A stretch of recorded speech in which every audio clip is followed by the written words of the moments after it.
Hi, I'm John from Totaline. This is our new Pioneer International Renew system.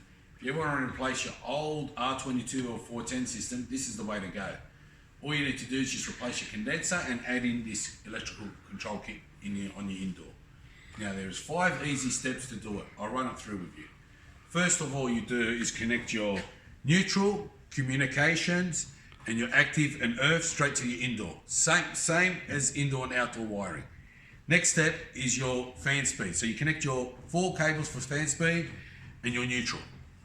Next step is your sensors. So what you have here is your return air sensor. You plug that in and put it into your duct, return air, and then you've got your coil sensor. Once you've got that in, you jump to your next step. The next step is your controller. You will have this mounted on your wall. So all you'll have to do is just connect it from the module straight to the back of your controller, and away you go. Flick it on your way you go. Saving energy is the way to go. Thank you.